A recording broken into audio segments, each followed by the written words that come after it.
In a world filled with sharks, bears, and killer bees, one man is brave enough to stay indoors to bring you the latest in gaming, movie, and pop culture news. That man is Tom Awesome, and this is the Outside is Overrated podcast. Hello and welcome to Outside is Overrated, a grown-up podcast about gaming and nerd pop culture. We discuss video games, books, TV shows, movies, and board games. Thank you so much for joining us today. I'm your host, Tom Sidlotchik, and we've got a great show lined up for you. We take a look deep into the heart of humanity in a dystopic future as we dive into the Blade Runner films. Joining me for the discussion tonight are Dr. C, Casey Aline. Hey, what's going on, everybody? And the Hobby Box, Joe Burns. Hey, yo. Welcome back to the show, guys. Casey, I used to tease you for not playing video games, but now you refuse to play anything but Diablo 4. What's new in Sanctuary, my dude? I guess you can go back to teasing me because I have not played Xbox for 2 months. I didn't play any of Season 9 of Diablo, and I just, out of spite, refuse to play anything that you want me to play, so there we are. So, Season 10 came out 2 days ago, so I haven't decided if I want to jump back in or not yet, but I guess we'll see. Well, you've had a good run. You went like 37 years without ever playing a video game. Then you did Game Pass forever and then Game Club for like 2 years, and now you've just retired from video games. So, great run. You had a wonderful arc, and we'll smell you later, my dude. Burnsy, we each run a fantasy football league that the other one of us plays in. Why should we let Casey play if he doesn't run any leagues? To be honest, I don't want anyone else that I know to run a fantasy league because then I will feel obligated to be a part of it. I'm already in too many fantasy football leagues, so we'll hopefully just leave it that way. And I guess what we say is Casey, the Barry Sanders of video game podcasting, where, he hit it, he ran as hard as he could run for a couple of years, and then now he's just done. He's never going to be seen again. Well, did Barry Sanders start like ridiculously late in life? No, it's not, he didn't. That's not what happened with him. So maybe it's not quite accurate. Who is that quarterback who came into the draft at like 28? Is he Charlie Whitehurst? Was Charlie Whitehurst that old? Would he go to BYU or something? I think he was a military guy. Oh, okay. Yeah. Congratulations, Casey, you're Charlie Whitehurst. Charlie Whitehurst of video games. Fantastic. I was going to say maybe it's Kurt Warner. Oh, yeah. I like that one better. Yeah, Kurt Warner also has massive thumbs. Actually won a Super Bowl. Kurt Warner has massive thumbs? Gigantic, dude. He's got like big old Hulk thumbs. Seriously? Yeah, you watch him on Thursday night. Okay. I never knew that was a thing. Just hitchhikes his way across the... Without even trying. This is going to be a great show. I got back late from a cabin last night, scrambled to get some show notes. I have no idea what you guys intend to say, so thank you for writing things in here. I appreciate you, and we're going to grip it and rip it. But before we do, we want to thank our sponsor, Premier Health. Check out their website at premierhealthmn.com. That's Premier Health, MN as in Minnesota.com. If you enjoy our personalities, you can support the show at patreon.com/OiO. Even if you don't enjoy us, even if you hate us with a burning, fiery passion, support independent content creators at patreon.com/OiO. If you do enjoy us personally, now you can follow us on social. You can email the show at overratedpod@gmail.com. That's overratedpod@gmail.com. Follow Casey at Dr._Casey on X and Dr. Casey H on Blue Sky. Follow Burns at HobbyBoxBurns on X and twitch.tv/HobbyBoxBurns. Follow me at Tom Sidlotchik OiO everywhere, and follow the show at Facebook.com/OutsideIsOverrated. If they hate us, are they supposed to go to patreon.com/minmax or something like that then instead? Or? Yeah, it's our special filter. No, just even if you hate us, I still deserve your monies, I believe. Give Tom 2 pity bucks. That's all he's asking. Yeah. We're discussing the Blade Runner films. Shut up, Chromebook. The first film, Blade Runner, was loosely based on the novel Do Androids Dream of Electric Sheep by Philip K. Dick. The film, based on that novel, released in 1982. Did you just chuckle at the reference of Dick, or? Well, no, I just need to say Philip K. Dick has to be the most Tom name that ever existed. Are you saying that I love Dick, Burns? No, it's just the name Philip K. Dick specifically would just seem like a punchline for you. So I just wanted to make sure I pointed that out at some point. You ever went by Phil? So, because he's been Phil Phil Dick? I don't know. You better Google it. I wanted an answer by the end of the show. It would be really awkward if he had like two middle names, like Milford Edward, and it was Philip Medick. Or if his first name was Empty, Empty Dick. The film released in 1982, directed by Ridley Scott, written by Hampton Fancher, who has 10 writing credits, including both Blade Runner films, and David Webb Peoples, who has 16 writing credits, including both Blade Runner films. The film stars Harrison Ford, Rutger Hauer, and Sean Young. The film has a Metacritic rating of 84.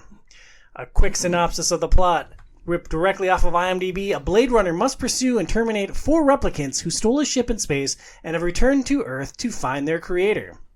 So, Casey, I want to start with you. I've made you consume several pieces of sci-fi that you had never seen before, and now it's my turn with Blade Runner. So, first off, why do you love this film so much? Yeah, so I'm trying to think back to when this whole, Blade Runner thing kind of first came up, and, if I'm being honest, Blade Runner is not in my top 10 and possibly not even in my top 20 favorite movies of all time. Then why have you given me so much grief about it, my dude? That's right. We're doing a show about it. I don't know where it came from. I think seriously, why it is because I just could tease you for not watching it, and you have a podcast about all things nerd related, and Blade Runner is in pop culture, it's the base, one of the main things that you should see. So I think I was just so shocked that you hadn't seen it that it was fun to tease you, and then by teasing you it kind of just got blown back on me, and then all of a sudden here we are. So I guess I don't know, but I mean, I do really enjoy it. If you're just talking sci-fi films, it's probably top 5, but overall, in all of cinema, it was probably outside my top 20. So I mean, there's probably 5 Star Wars films that are better than Blade Runner. I loop Star Wars into one giant thing. Sure. Well, what made Blade Runner so special for its time that you kind of liked it enough to give me crap about it? I mean, for me, it's the practical effects. It's the first time that you see this dystopian world, and I think Ridley Scott is so, especially early on, was so well at creating just the scene. So Blade Runner, Alien, the practical effects I think hold up today. When I was rewatching it, I'm just kind of my God, how did he do this? Because it's better than so many CGI movie scenes in movies that we see today. So I just think that alone is worth the price of admission. It would have been really funny to watch this right after we did our 80s video game movie show, because there is technology and practical effects in this, and comparing it to the special effects of its peers at that time, I think would have been really interesting. Yeah, I mean, this is, I don't know, it's so good. So just rewatching it, my mind is just blown. I can't imagine seeing it for the first time when it was actually cutting edge tech. When it actually came out, in 1982, seeing that for the first time, your mind just had to be blown. It had to be similar to Star Wars when Star Wars first came out, how just crazy it was, yeah, it had to be The Matrix. When The Matrix came out, people were oh my God, bullet time, all that sort of stuff. It had to be something very similar to that. Yeah, it's an interesting perspective. Yeah, I mean, so though I think one of the reasons why Blade Runner is special for its time, and I guess just in nerd culture and pop culture and sci-fi, is because it was pretty much the birth of the cyberpunk genre or subgenre of sci-fi. It wasn't called that at that point. I think it was roughly around the same time was when the short story Cyberpunk came out. And then it was 2 years later, in 1984, was when Neuromancer was written, which kind of solidified a lot of that. And so I think that and the way that it represented that type of world, which has now morphed into its own subgenre and has become extremely popular as time has gone on, I think is why it's an important movie. That's interesting, because that casts this film in a whole new perspective for me because I just rewatched it for the first time. And it's like, yeah, I like the back half of it, but overall I was like, cool. But knowing that it's like the progenitor, I would have just assumed that like Neuromancer preceded it, that the whole cyberpunk concept would have come from the written works and not from a film. Yeah, I mean, Neuromancer, I believe, I was looking at it before this, was written in 1984 by William Gibson, and so that's 2 years after Blade Runner came out. And so I think it's really interesting, and one of the really cool aspects of it is that, and I heard this, it was a podcast with, oh my gosh, her name's escaping me, but the gal who plays Starbuck in the Battlestar Galactica TV Katie series. Sackhoff. Yeah, Katie Sackhoff was doing an interview with. She has a podcast. She was doing an interview with one of the main writers of the Battlestar Galactica TV series, and they were talking about how when the writer had first found out that Edward James Olmos actually played a significant role in sort of the Asian-infused aspects of cyberpunk, because when he approached this role, he, working with like some of the writers, created his own dialect, which is called City Speak, which is heavily influenced by Japanese, but also includes a lot of other languages. And the whole idea that he had around it was that his character and people like in that world, because we're kind of past sort of this global aspect of stuff, and the fact that so many, especially back in the 80s, you know, Japanese culture and the Japanese economy was so huge, it was kind of pervasive across the world. And so that would play a big role if this is this world that's kind of run by corporations, that language would also permeate through things a lot more than everything just being English. And so that's what kind of led to a lot of like the Asian infused aspects in a lot of things that are cyberpunk. Which I think is really cool. And so it was also neat, like hearing about that and then digging into that a little bit more after watching the movie. Cause yeah, he doesn't speak in English in the movie, I don't think, until like the very end. Which is funny because then it's like, oh, okay, I guess you can speak English. Thanks. He's the origami dude, right? Yes. Yeah. I was shocked when I looked at IMDb. I'm like, Edward James Olmos was in that film? Yeah. Yeah. I was like, oh, okay. Cool. Yeah.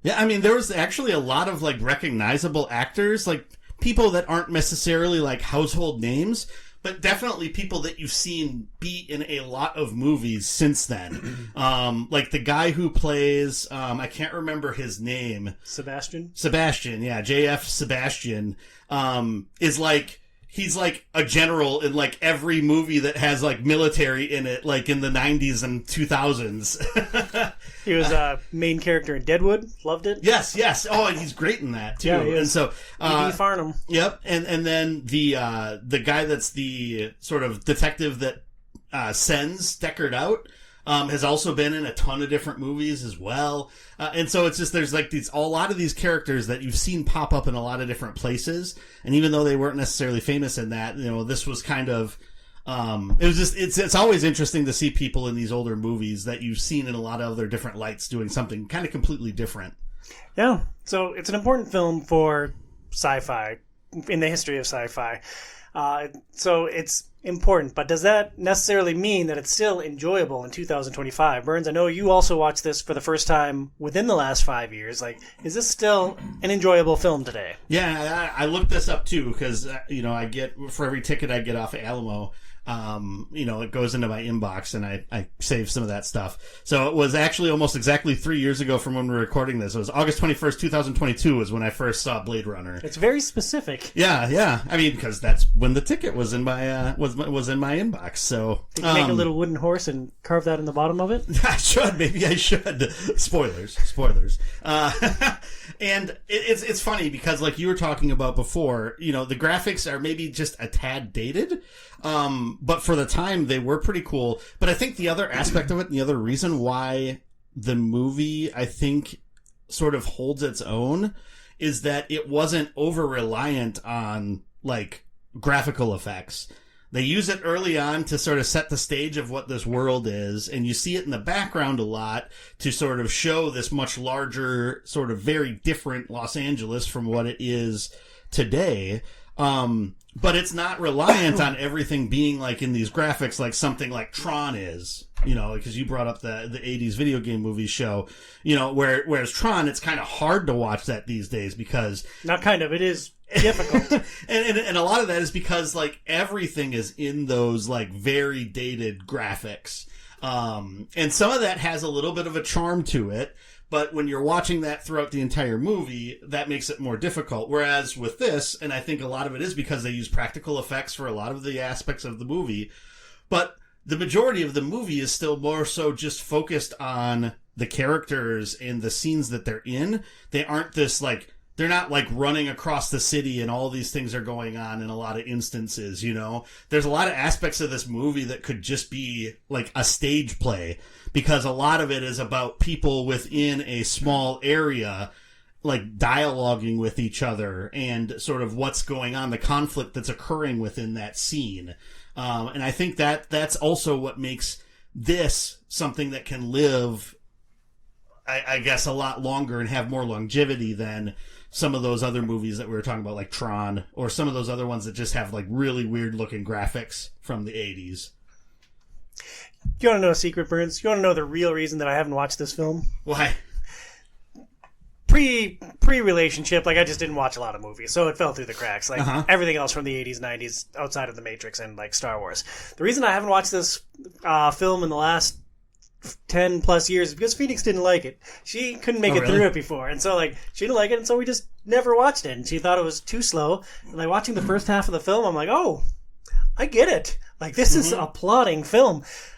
I think the back end of the film is amazing and really covers for a lot, but, like, man, if you're going into this expecting, like, an awesome sci-fi thing, like, it is not that. It is a noir film in a dystopic future. Like, it took me a long time to get used to that pace. But I'm glad that I watched it. Is it still enjoyable in 2025? There's a lot worse films you could watch. Like, see also video game movie shows up until, like, 2010. Well, what was it? And maybe we'll get into it later, but what is it that you think makes it not enjoyable? Is it just the slower pace through the first half? Yeah, I think it's the slow pace in the first half. And, like, the androids just... I didn't really like them until Sebastian came into the picture. Once Pris and Sebastian connected, and, like, that scene where Decker is trying to find Pris within the friend room, like, and once they actually, maybe it turned when Rachel came more into play, because the film kind of centers on Rachel, who thinks she's a human, but she's actually an android, and then Decker tells her that she's a human, and it kind of shatters her world. And they go in a different direction with that in the novel. But in the film, like, they really... I think try to use it as a filter for what is humanity. And I think when that story opened up, the film became much more enjoyable to me. Like, Decker just getting called in to start hunting the replicants wasn't very interesting to me. Yeah, I mean, I think part of it is it feels like it's a very long first act, and there's a lot of exposition that they're setting up and a lot of, like, slow moving parts to try to click into place. I really think where the movie starts to pick up is sooner than that. The part where Harrison Ford, as Deckard, pretends to be the guy from the, whatever agency or whatever to try to see, like, when he's talking with the suspected android at that point, and he puts on the weird voice, like, from that moment on, I think that's when everything picked up. And it also, that sort of sequence ends with what has one of my favorite lines, I think, from a movie. It's corny as all heck. And, you know, if I ever have kids, I think I would use this, but it's, wake up, time to die. It's such a famous line for this. You know, like, it's probably the second most to the very end speech, you know, the cheers in the rain. That's such a good line. Yeah. It's so funny to me. Yeah. I'm going to use that at Pat's Match of the Party. There you go. That works. Yeah, no, I think it works until I scream it in your face at 6:30 a.m. For me, I really love some of the slow parts of this movie. They are hard to get through, but it's that scene building, it's that character building that goes on in those little long moments, you know, and just, like, even, like, the sound mixing and editing and everything that goes on in that little amount of time too, just, like. And they carried it over into 24 hours, which we could talk about too, but that background noise, that kind of, like, you know, like, it just, like, when you hear that and you see everything going on visually, and it just really builds everything up to that second half of the movie where things just really kind of take off, and then I think the movie really excels after that. I think it'll be better on rewatches or subsequent watches, like knowing how the payoff is going to work. I also had a very hard time. I read the novel before I watched the film, and it is hard to sever that because they are different things. Moving on to the next point, unless you guys want to say more about whether this is enjoyable. No, that's fine. Comparing this film to the original novel, Casey, what surprised you about the adaptation? Having watched the movies first and then reading the novel, it was kind of strange to me, I guess, that they left out in the novel, like, this religion, mercerism was such a huge part of the novel. So, like, the fact that it's not even mentioned at all in the movie kind of shocked me. And then at the end of the short story, the novel, I just thought the ending of the novel was really bad. So some of the characters and stuff that you've grown to love in the movie are just like completely thrown to the wayside. Like, they kind of like build them up and build them up and build them up in the novel, and then all of a sudden, like, the climax is just like, oh, it's over. Like, no big deal. Like pushing a goat off a roof. Yeah, I'm like, wow, that was so disappointing. So I'm really glad that the movie kind of took the best parts and built on it, because the novel in the end was kind of a disappointment to me. So I mean, I'd seen the movie like we talked about once, and it was enough time ago with my memory. It's like I'm sitting there trying to remember as I'm reading through the novel, and it's like, did he have a wife? Like, and I'm trying to remember, like, did he have a wife in the movie? And no, he didn't. And I didn't really remember any of the religion stuff really being in there. And I didn't remember, like, the Buster Friendly, the guy on the TV always speaking and stuff like that. I didn't remember, like, any of those aspects. And I guess my memory wasn't failing me because not a lot of that was in there. But I think a lot of it makes sense to have not been in there, because some of that stuff, like a lot of the mercerism stuff and the whatever box, empathy box, I think a lot of that is just way too difficult to conceptualize on film.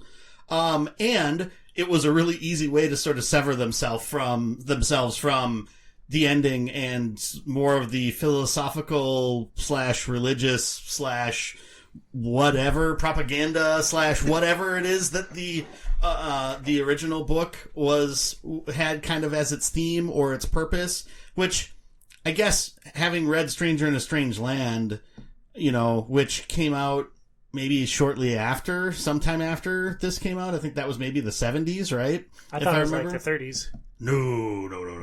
Is Heinlein still alive? Huh? Is Heinlein still alive? I don't think he's still alive, but I'm pretty sure that came out in the 60s or 70s. Well, we can't possibly find out. No, well, we can't right now, because you have a very strict no technology policy while we're on the podcast. Well, then how are we going to hold hands if you're looking at your phone, dude? But overall, I feel like the movie took the general sort of plot structure of the book and then streamlined it and focused much more on like the character of Deckard, which is a very significant focus of the book, of course. But then I think it really put more of a focus, especially, I mean, throughout it peppered it in a lot more of the androids, which I think was a smart way to play it, from how the book represents the androids, especially at the end, how the androids end up being represented. And I think that ended up being a really smart move, because that's probably one of the strongest aspects of the movie. And I think just sort of its longevity in sci-fi, that's a trope that kind of comes up a lot, is sort of the humanity of androids and the sort of schism between humans and androids and all of that stuff. And so I think that was a much smarter way to go with the story and a much smarter thing to focus on. Yeah, I mean, hunting the replicants is probably the most interesting part of the book, but what surprised me that didn't make it into the adaptation is how Earth basically works. Because in the novel, Earth is on its last legs. Like, humanity is basically done, and they make the point to tell you that everyone who can move off of Earth, everyone who can move off-world, is gone. So, like, Isidore lives in a giant apartment building all by himself, and he's so excited when an android stumbles in and suddenly has a companion.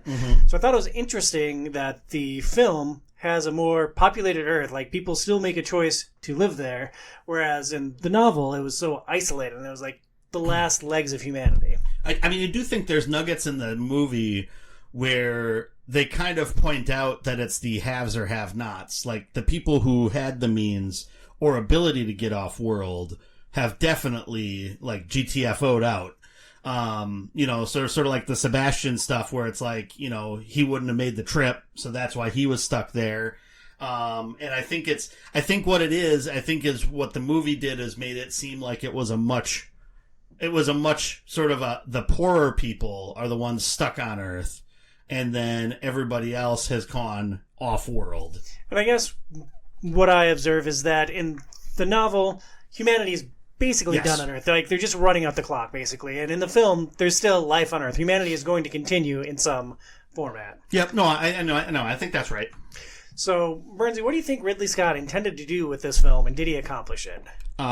He intended to make a good to great movie, and I think he made a good to great movie. Like, it's hard. I think Casey kind of said something like this too. It's hard for me to know what he intended, but I think it's a great movie, and it stands kind of on its own from a lot of other sci-fi movies. And of course, as we talked about before, since it kind of kicked off the entire subgenre of cyberpunk, like, I think that lasting influence definitely had a strong vision in what he created to be able to do that.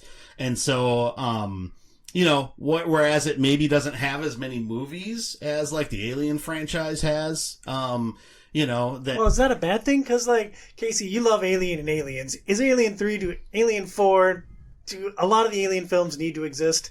No. I thought once it picked back up with Covenant and Prometheus and some of the other movies, like, I kind of enjoy those movies. They're still, like, compared to Alien and Aliens, they, in my opinion, can't hold a candle to those. But I think it at least, like, gave the franchise a purposeful direction again. Whereas Alien 3 and 4 and, like, I can't even remember the one with Winona. That was 4. That was 4. Alien Resurrection. Resurrection right? 4. Yeah. Okay, yeah. But like there's some really, really terrible ones in there.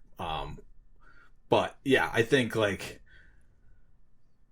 less is more sometimes, for sure. So, do you think if Blade Runner had been made in 2020 that we'd be looking at multiple installments? Do you think that the film industry has changed in the 40 years? Possibly, yeah. I mean, there's definitely that money grab, like, get your bag while it's hot kind of thing, So I think if the original Blade Runner came out in 2020 and it was successful, which actually I don't think this movie, like, did all that well in theaters, if I remember well. Yeah, I have no idea. I didn't look at that at all. Yeah, I think I stumbled across it. I think it had like a $30 million budget, which for its time would have been a lot. And I think it only made like $45 million in theaters, so it's a relatively small. But if it had a lot of success in 2020, I do certainly think it would have spawned multiple sequels. I would assume so. Just because that's kind of the nature of the industry these days. I think part of it, though, is like the expectation you come into the movie with. Like, it's not going to be, there's action in the movie, but it's not an action movie. You originally asked, is John Wick an action movie in the show notes? And, no. Don't let people know how the sausage is made, dude. But, I don't know. I have a nice template for the show notes, and I copy it from one episode to the next. That just blew my mind, because it's like, how could it not be an action movie? But anyway, that's a different podcast, apparently. But what I think if you come into this looking for, like you said, more of a noir kind of like detective story, I think you're going to be much more prepared for sort of what the movie is going to present than if you're coming into it thinking it's going to be a huge action, like, masterpiece. but I still think that it was a really good movie, and it created a really interesting world from what was first generated by Philip K. Dick. So no, I think they did a great job with what they made, and I guess we'll talk about with what came after that shortly. We sure will, but first we're going to take a quick break for a note from our sponsor, Premier Health. So, it's late August as we're recording this, and it's fair time, and it's outside time, and lots of walking, lots of being around people, lots of doing things, and, with that schedule, you got your weekends filled up, you got your weeks filled up with work, you got your evenings filled up with all sorts of other things. Sometimes you just get worn down and sore, and you just don't know what to do. So, Tom, what is it that I could do to try to get some of these aches and pains and stiffness sorted out? You should check out Premier Health. They have solution for back pain, neck pain, car accident, and fair-related injuries and more. We suggest seeing Dr. Brian Camille in Golden Valley, Minnesota, who's afraid of Casey, or Dr. Kelsey Camille in Coon Rapids. Learn more at premierhealthmn.com. That's premierhealthmn as in Minnesota.com. Now we move on to the more recent film, Blade Runner 2049. Released in 2017, the film is directed by Denis Villeneuve. He has 16 directing credits. Apparently I said his name wrong. I don't know if I should give you an opportunity to speak. It's Denis Villeneuve. Oh, jeez. Yeah. It's French. Yeah, so am I. Denis Villeneuve? Villeneuve. Villeneuve. Denis Villeneuve. Villeneuve. Denis Villeneuve. There you go. You got it. First time. You want to take a crack at this? You're having a ball over there. Denis Villeneuve. I was just laughing. Frank even does French well.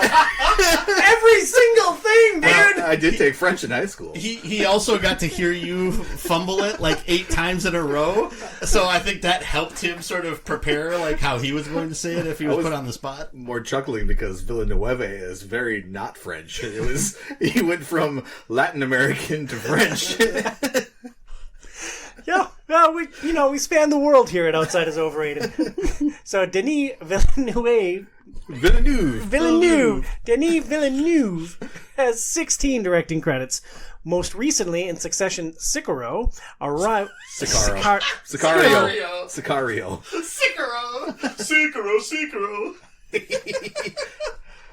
And this is why you should put your money into patreon.com/OiO. We're going to call it Contributions to Tom Butchering the English Language. Most recently, Sicario? There you go. Sicario, yes. That's a really good movie, too. Arrival. The Arrival. You got it. Yeah, I did that one on purpose. Yeah, because I'm very funny. And Dune Part 1 and Part 2. Yep. Dune. Parte uno, parte dos. Writer Michael Green joins the crew. He has 28 writing credits, including Logan, many episodes of The Blue Eye Samurai, American Gods, Jungle Cruise, Murder on the Orient Express, and everyone's favorite superhero film, Green Lantern. That is a wide swath of movies. Yeah, most of the ones I listed were recent, but then I saw Green Lantern on the list. I'm like, oh, gotta throw some shade in there, too. The film stars Harrison Ford, Ryan Gosling, and Ana de Armas. Hey! Yeah, I get lady names right. Plot synopsis. Young Blade Runner K's discovery of a long-buried secret leads him to track down former Blade Runner Rick Deckard, who's been missing for 30 years. It's funny that that's a synopsis when it's like you have to get through 2/3 of the movie before that even comes close to matriculating. It's like they're in the last half hour. That's it. Yes, yeah, pretty much. Yeah, so pretty much it's a nailed major it. aspect of the movie, so there is that. Bernsey, what does Blade Runner 2049 do well? There is some really clever just filmmaking in this. So going into it, I didn't know that Denis Villeneuve was the person who directed this movie, or I didn't remember that was the case. And it got about midway through the movie, and I was like, I was like, Ridley Scott didn't direct this. I was pretty sure that was the case, but I was like, who directed this? And I looked it up. I was like, it makes so much sense because, Dune Part 1 and Part 2 are like, extremely lauded, really well respected. I've seen The Arrival also. The movie was really well done. I hated it. It was like, the story left a lot to be desired, I would say. But I don't know, there's just so much that was done with like the different shots of the movie, and just kind of the pacing matches a lot of what happened in the original movie, I would feel. I would say. But there's just a lot more aspects that, you know, obviously with some of the technological things that they can do these days. You know, Is there a living creature under my Chromebook? What are you doing? There is. There's an ant that just crawled inside one of the ports in your Oh, sweet mother of Jesus!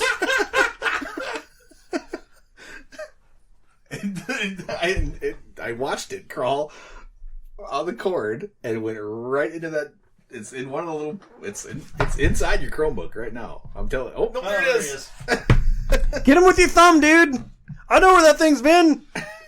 protein. Oh, you put it in your drink. That's disgusting. It's gone.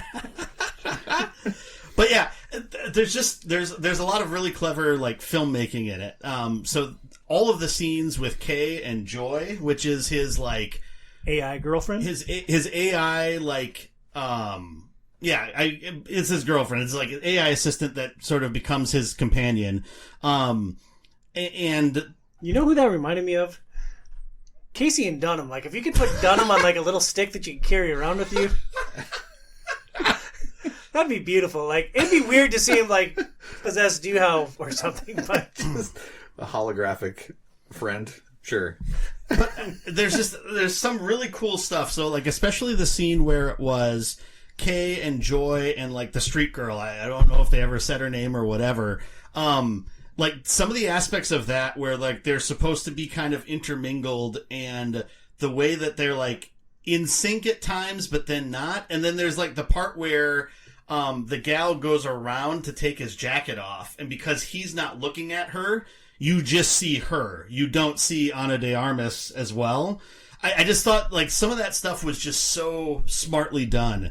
It was trippy. It was kind of mind F moment. Yeah. But I don't know. Like there's just a lot of really, really cool scenes throughout it, and I really like it has a lot of action to it, but I think it also takes those moments to do some of like the slower paced detective work, or just getting to know him as a character, which I think is a lot of like what Blade Runner did as well. You know, taking a step back and just sort of being around the protagonist to get a sense of who they are as a character and what their life is like. I think that's important to what the first movie was, and they captured that really well, and probably more effectively, I'd almost say, in this one. Yeah, there are two things that you mentioned there that I want to touch on. More action sequences. This film kicks off with a killer fight, and it's like, it got me more invested earlier in the film, and I really appreciated that, opposed to the long Act 1 for the original Blade Runner film. The second thing, like, they managed to make some rote detective work kind of interesting. Like when he was scanning through the DNA files to look for anomalies, it's like, oh, well, he's just scanning these 3 columns of letters and numbers, and like, I'm still invested. So I thought that was really interesting how both the action was increased from the original film, and how interesting they made that like more rote detective work. Yeah, I agree with you both 100%. Like that's what I was going to touch on too. The same thing that Joey mentioned is just that all the things that I appreciate out of the original, they continue to do in this, in 2049, where it's just that, like Joey mentioned, just the scene building and the camera shots and that backtrack that just kind of like builds on everything, and it just, you really get invested, and it makes the movie so much more enjoyable, and there's just so much more depth to it and art to it, and it just, I really appreciate it, especially after watching it again. First time I watched it, I remember I actually not really liking it very much, and then like after rewatching it and paying more attention, I was like, holy crap, like just kind of blown away for a lot of the same reasons as the original. One thing that I appreciated in this film, there are a lot more strong female characters in this film. Joy was an important character in the film. There was Kay's boss. Madam was an important character in this film. Thank you, Madam. The female antagonist, the other android, was awesome. Yeah. And I felt like there was a good mix of people represented in this film. It wasn't, I reading a book about raising empowered girls, and the last chapter I read was about the portrayal of females in media, and so that was kind of top of mind for me. And you think about something like Mulan, where Mulan is the story about a young warrior girl who takes the place of a boy in the army, right? And it's supposed to be this tale of empowerment. Mulan's male sidekick dragon has 50% more spoken words of dialogue than Mulan, in where Mulan's the titular character. So that was top of mind, and I'm seeing all these female characters roll in, and I'm like, I appreciate this mix of characters. I thought that was a really nice touch that Denis Villeneuve did. I'm going to stop saying it, because I'm just setting myself up for failure. Yeah. The director. You can just say the director. I thought it was great casting, and I really appreciated the full cast of characters. Even the Dream Maker, or the Memory Maker character. I thought she was phenomenal in this. So I think that there was a lot that 2049 did really well. Casey, does this film shift perception of humanity from the first film? Because like that was kind of the crux, or it's supposed to be the crux of Blade Runner, right? Like, what makes a human? Yeah, I mean, spoiler alert, this movie's old. Like, obviously, in this one, they add in a pretty big thing where one of the androids, you find out, is pregnant. Well, and it's actually... And spoiler alert, this is a 20-year-old movie, but it's not 20. Not 20 years. What is it? Okay, 2019. Well, I guess it's only. It's an 8-year-old film. It came out in 2017. Either way, but so Rachel in the from the original movie is the android that gets pregnant. So they're and then the entire movie is spawned and based off that. You know, what happens is just kind of repercussions of finding that out. And it's Kay's job to find this child, and that's like the heart of the film, is the pursuit of who this child is. Yeah. So I mean, so it can be killed. Yeah. I mean that's the mission. Yeah. So when you're speaking about humanity, I mean that was, from a replicant standpoint, like the main thing that really separated an android from a human is this ability to reproduce. Not empathy, evidently, from the first, you know. So I guess from that aspect, yes, you know, there is a shift. If these replicants can actually start reproducing, then, you know, humans are essentially a lesser species, and replicants are superior. Are like the next evolution of humankind, right? Correct. Yep. So let's back up for 1 second. Do you think that it was a good design choice for Tyrell Corporation to build its pleasure models with reproductive organs? Because like without those organs, the crux of this film doesn't exist. Yeah, I mean it's. And they said specifically in the first film that Pris was the pleasure model. In the novel, Pris and Rachel are the same model, so they look exactly the same. They don't really make that correlation in the film, so I just thought that was an interesting aside.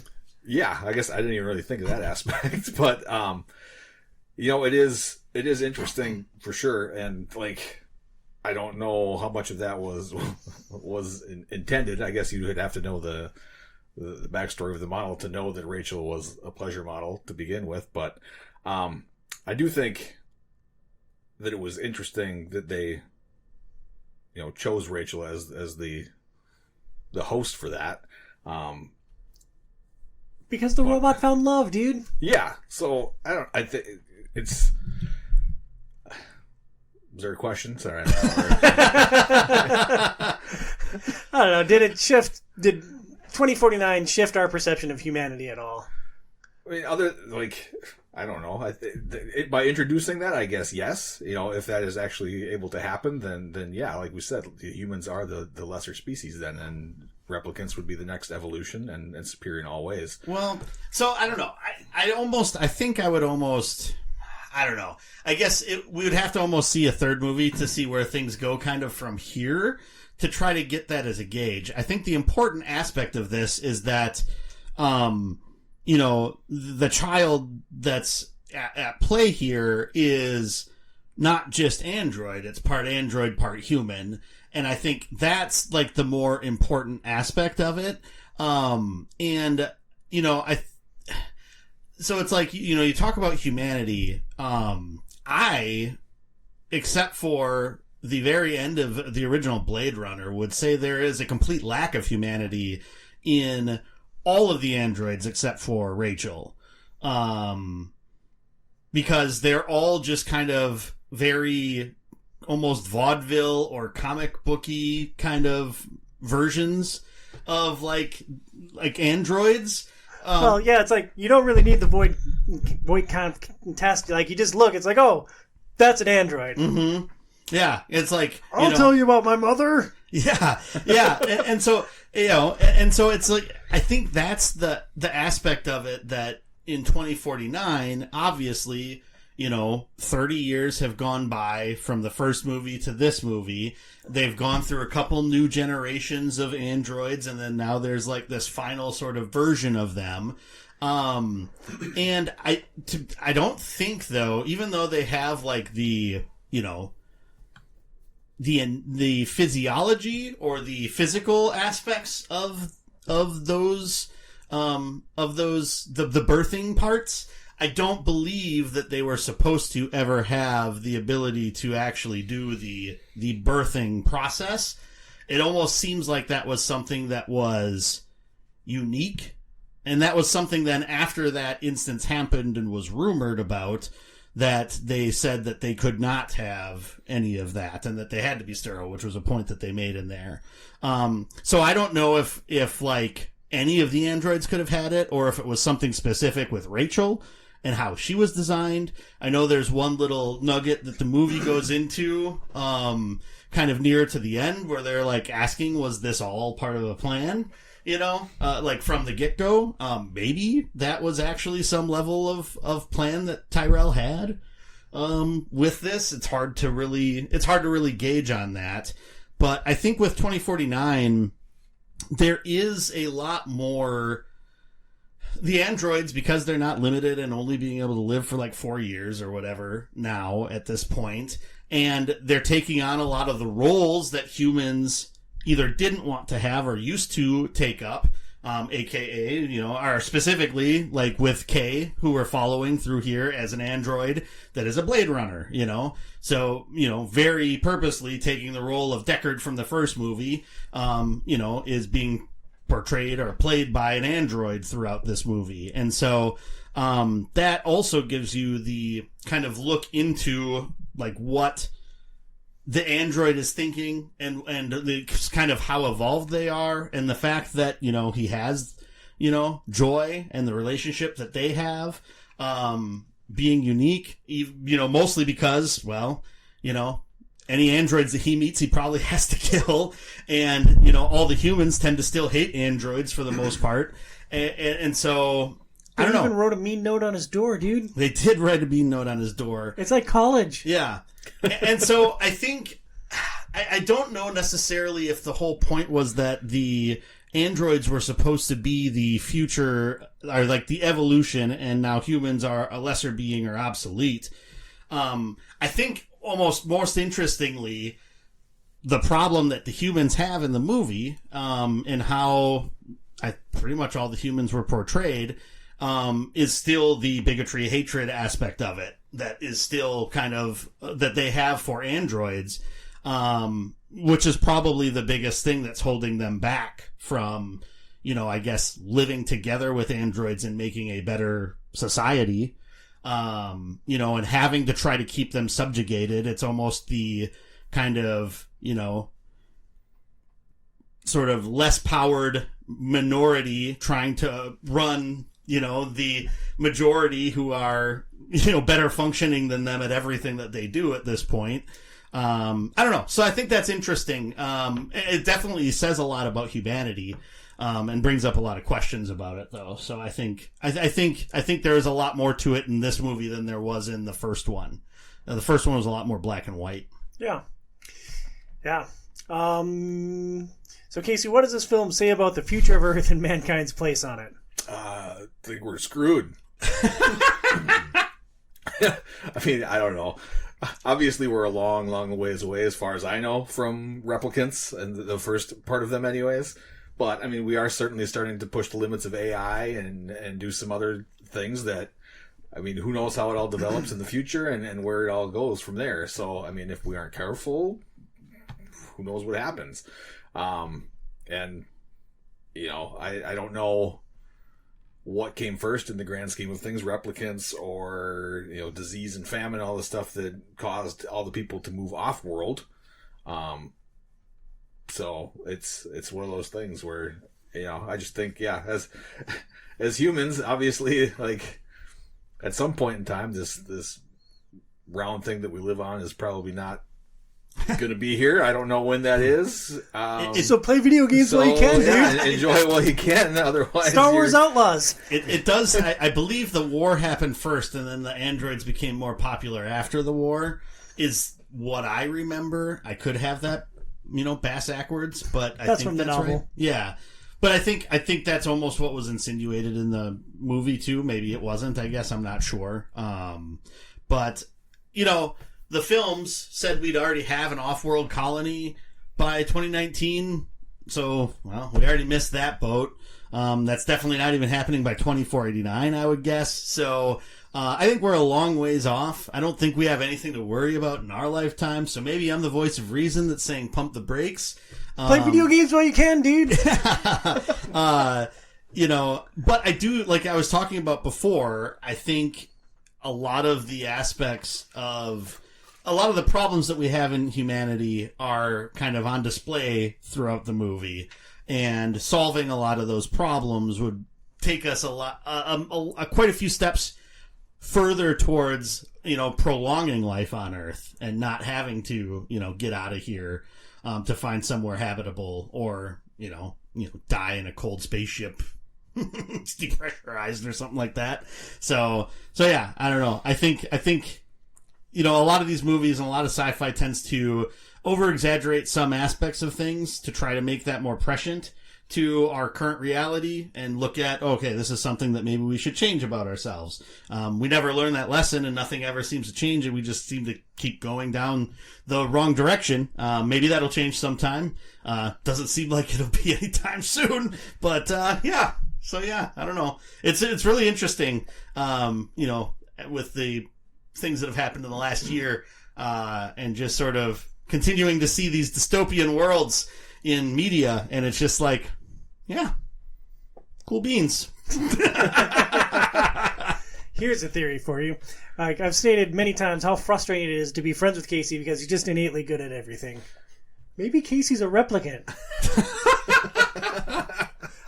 I mean, he's reproduced, so maybe not, but it would explain a lot, wouldn't it?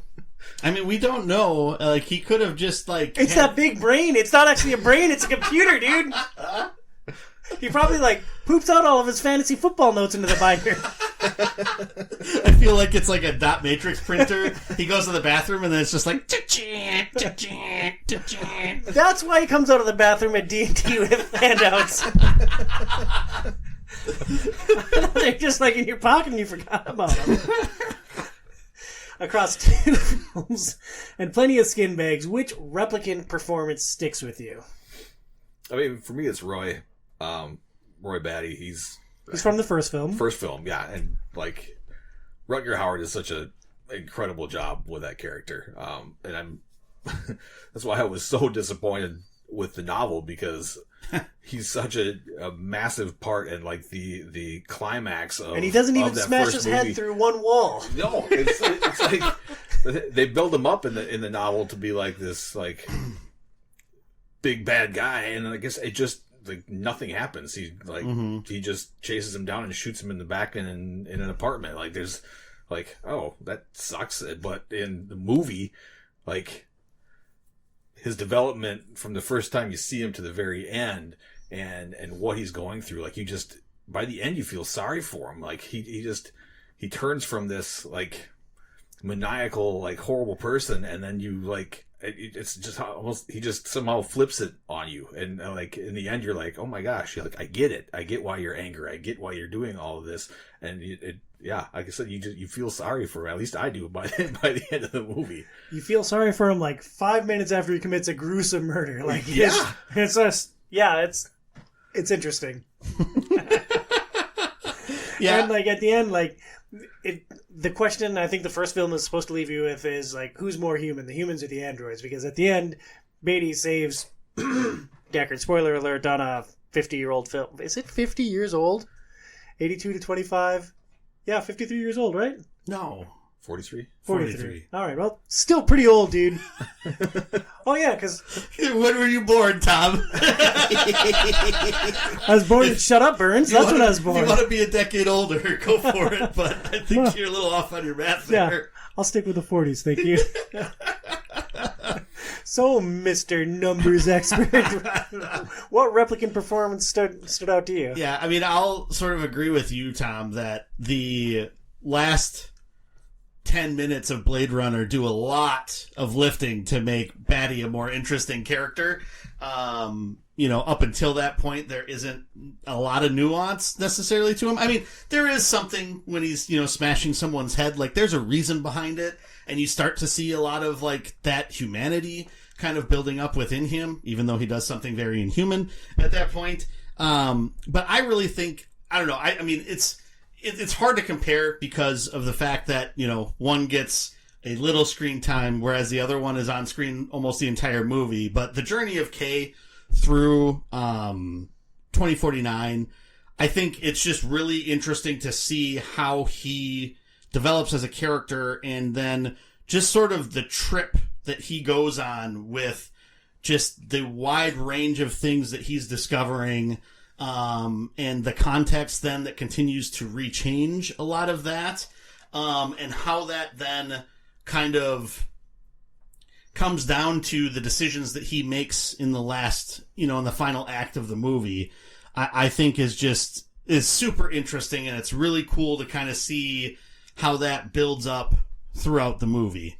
He is a tragic character. Yeah. Because, he's an android, he's hunting his own kind, and he gets called out for that in, the opening scene of the film. Yep. And then later you learn that he's maybe something else, and then you find out that he's not, and it's, you're just like everybody else. It's it's interesting, and it stuck with me that, no, he's not special, he's just a tool, and he'll always be just a tool. Yeah, but I think there's still more to it than that, though. At the end, or leading up to the end, he's kind of given a very specific sort of, this is what you need to do. This is the right thing to do. And whereas androids, and through the first half of the movie, as he kind of shows, what he's tasked to do, he goes out and he does, right? And it's as he's going on this journey to sort of learn about this case that he's on, that starts to change a lot of those things. And sort of what he does then at the end of the movie with the realizations that he makes, and, the reason why he has the memories that he has, and then the decisions that he makes and the sacrifices he makes for that, I think are what really make him a super interesting character. It truly is a fully developed journey that he goes on from point A to point B, and kind of fluctuates all over the place. So I don't know. That's why I think I really enjoyed that. I will also say that I think Rachel's character in the first movie, I'm glad that they did a lot of that as opposed to what's in the book with Rachel. She was diabolical and insidious in the book. Yes. She was the worst tool a corporation had at its disposal, and they unleashed it on Deckard, and it's they definitely went a different direction with the film. Yeah. And oddly enough, that's almost, I think the name of the character is Love. Yeah. That's what the android that is Jared Leto, I can't remember his character's name, but his henchman, her henchwoman, and kind of is the main antagonist throughout the movie. She was awesome. Yeah. That was my favorite replicant. And she was that diabolical, I have a means to an end, and I am going to find whatever I need to do to make this happen. But even with that, there's some aspects to her, I think, that that were really interesting that come out of her character, through a lot of the things that she's doing also. I thought it was interesting. She showed that androids could also be petty. She's like, I'm going to tell him you shot first and I had to kill you. And she kills Madam. Yes. Well, but I think even past that, the reactions that she has to a lot of the things that are happening, are just really interesting, because there's a lot of times where she's you see her reaction to either who's talking to her or the interaction that she's having. So sort of like at the beginning when, or earlier on when Kay is there to investigate, Rachel basically. And, you know, they listen to the conversation from the first one where Deckard is giving Rachel the Voight Kampf test. And, you know, she says that there's the flirting, they're flirting, and you could tell, like, right away that, you know, she's in love with him or blah, blah, blah. He's in love with her and blah, blah, blah, blah, blah. And then, you know, she says that, you know, it's because of the way she says, you know, she says these things. It's the way she makes, observations about him.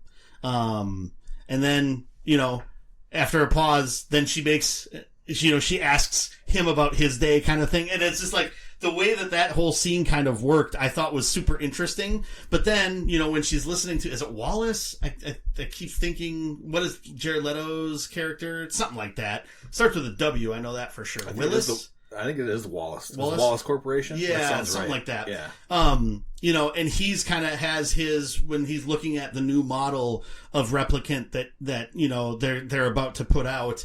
And, as, you know, he's sort of, you know, observing and talking and kind of monologuing, you see kind of her have this sort of like awe at his words and then the fear at his words and sort of seeing her process like what he's doing. I don't know. There's just so much that happens in that, and it gives you so much of a depth of that character, which I think is just really, really cool. And it was a really smart way to kind of show that scene through the lens of an observer, which I thought was really neat. So far, Blade Runner 2049 wins 2 replicants to 1. So what is Wallace? Is he human? I don't think he's human. Because he has those weird android eyes, chips and weird Well, eyes. 'cause I think he's got like the little like mouse things that come flying around. Well, so I feel like he's blind, and so that's the only way he can see. I do feel like he's human. But, you know, obviously somehow he lost his sight or never could see or something like that. And that's what he had. And so then those little drones that come around are kind of how he sees things, which is why she has, you know, Love has that little bit of terror on her near the end of his monologue as he's, you know, doing some pretty rough things to the android, because one of those drones is like right next to her face. And you can tell that she's just sort of in fear of that aspect because part of his attention is still always on her. Which I don't know. I just, that whole scene was like really interesting to me. So. Yeah, pretty good. Yeah. So I think he's a human. All right. Well, speaking of humans and replicants, which one is Decker? I mean, there's no way he's a replicant. Like, you know, he's alive in the middle of the desert.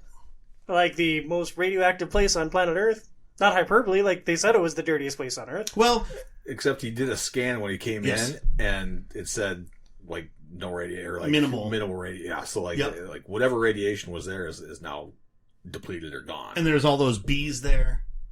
So honestly, I feel like it's something that it's, you know, it's dissipated.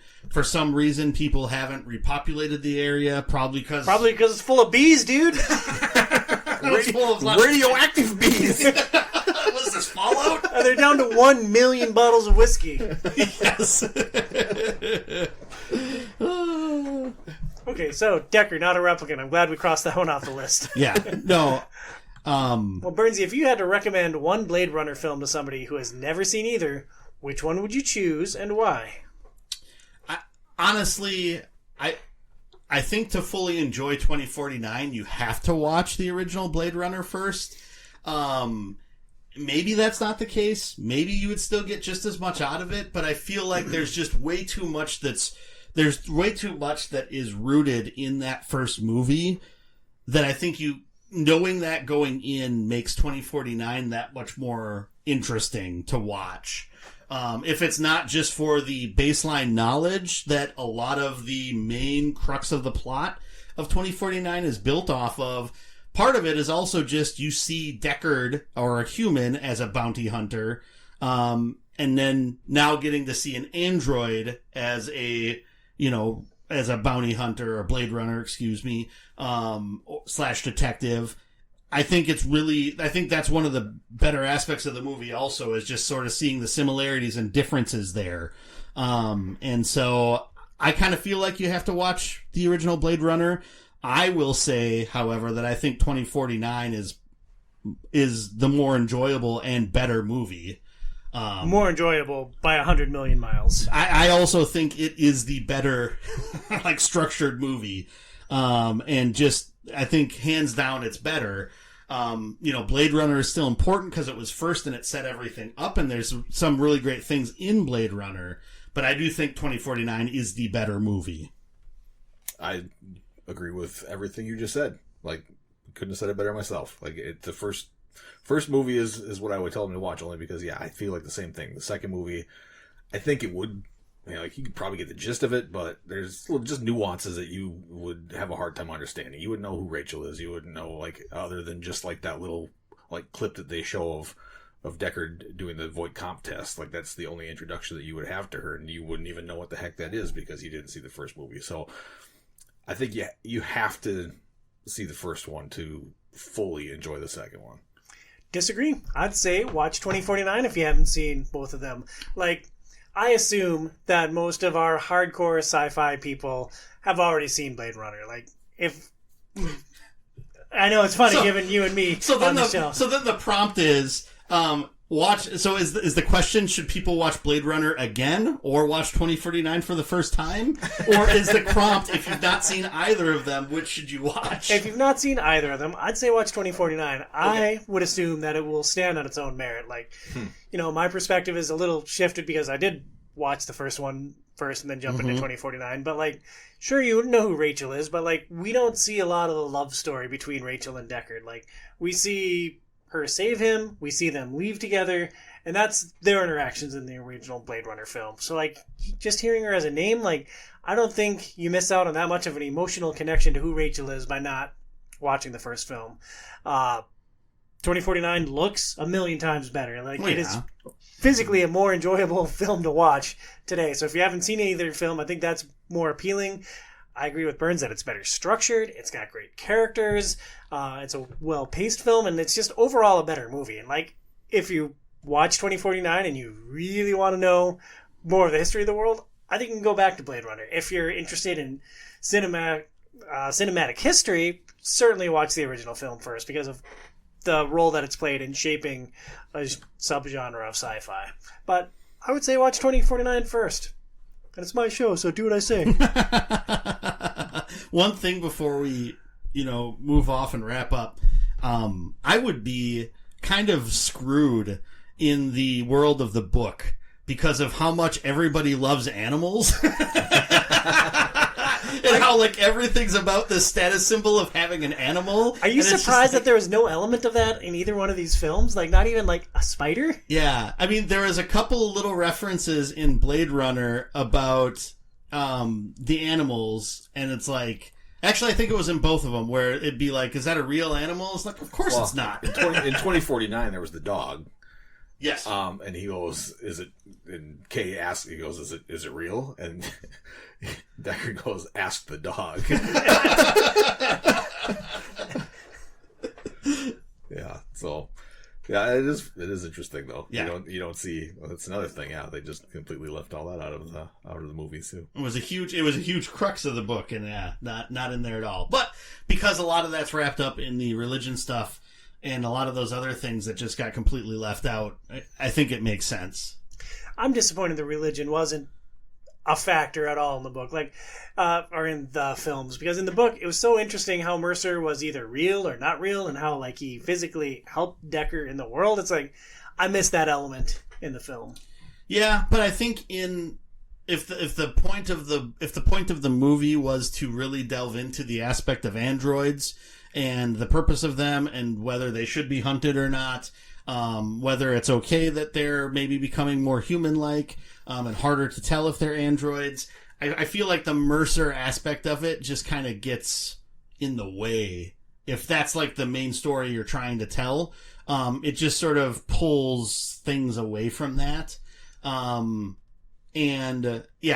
I don't know. And I feel like so much of that, I think cutting that out, it like allowed you to cut out his wife, and it allowed you to just cut out so many aspects of the book that, while it was a main crux of the book, I don't know that necessarily made it a more interesting or better story.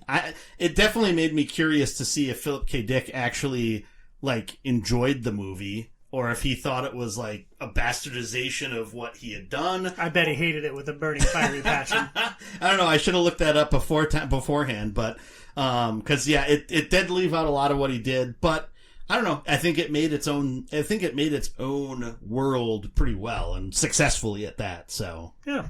So my last question: what's your appetite for other Blade Runner media? There's the original story. There's graphic novels. There's a video game. Casey, do you need more Blade Runner in your life? No, not unless they come out with a third movie. If they create another one, I'm really interested to know like what happens with the Wallace Corporation, and I'm interested to know if there is an replicant uprising, which is kind of hinted at in the second one. So like that, I would be like super interested in. But as far as anything else that goes along with the Blade Runner universe, not really interested in. So, like, the replicant uprising, if and when it happens, it's basically just T2 Judgment Day, right? I mean, maybe. I don't know. I don't know about that. I don't know. I would be curious. Well, of course not, because those are robots. The Terminators are robots. Here we go. Here we go. Good thing Pat's not on this one. Because they're robots, Patrick. Burns, I think I interrupted you. No, it would be interesting, I think, to see, like, there's something there that they could make into a movie. It would definitely get away from the structure of the first two, which maybe isn't a bad thing. I don't know. Maybe in another 10, 20 years, they'll just sort of follow, like, what Tron has done now. It's like every 15, 20 years, let's make a movie and then leave it be for a while. So, yeah, maybe in 10, 20 years, we'll see another one of these come out, and I guess we'll see if it's any good or not. Yeah, and we'll break it down right here on the Outside is Overrated podcast. Burnsy, do you want any more Blade Runner stuff? I mean, I think, like, a modern game in this sort of world where, you know, you're playing as a Blade Runner and trying to detect if things are androids or not, I think that could be a kind of cool detective/action-y game. There is a game that's written by the original two writers from Blade Runner. I did see that. I've never heard of it before. And I guess I'm curious how well that was put together. I didn't look into it to see who developed it. I don't remember it being a thing. Granted, I think was it on like the 360? I thought PS2, but I'm not sure. PS2? Okay. So that was kind of licensed games have such a long and rich and wonderful and fulfilling history. Especially back then, yeah. You know? I don't know. It would be interesting to see more in this universe. But I'd rather just leave kind of well enough alone too. I don't need to see a lot more of it. I don't need this to be, the next, MCU or anything near that. But yeah, I don't know. I wouldn't be against a little bit more, maybe at some point. Give me some graphic novels. I actually have one upstairs from the library. It follows a female Blade Runner. Okay. I read the first page and I'm like, oh, okay, cool. I should read this. And then a lot of stuff happened in August. Yeah, that's life. Yeah, a lot of Imperial Assault. So I don't know. Like, I'd be excited if there's another movie. I'm invested in the graphic novels. Like, I'd love to read Philip K. Dick's notes about the end of humanity on Earth and like just how does Earth from the book wrap up? Like, I'm curious. Like, when does the clock run out for mankind? And we're all just nodding and shaking our heads somberly. We've got, we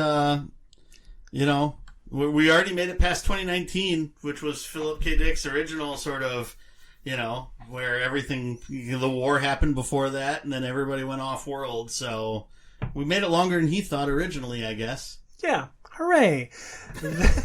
That wraps up our discussion on the Blade Runner film franchise. We're moving from a dystopic future without lightsabers to a galaxy far, far away.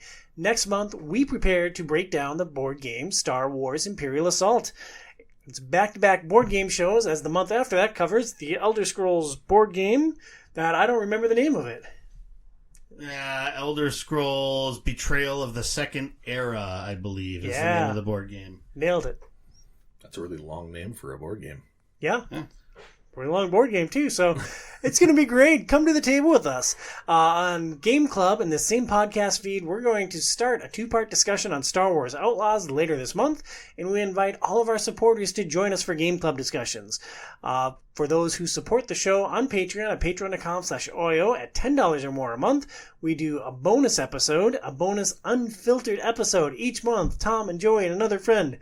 And that's our whole podcast lineup. So, download, like, subscribe, review positively.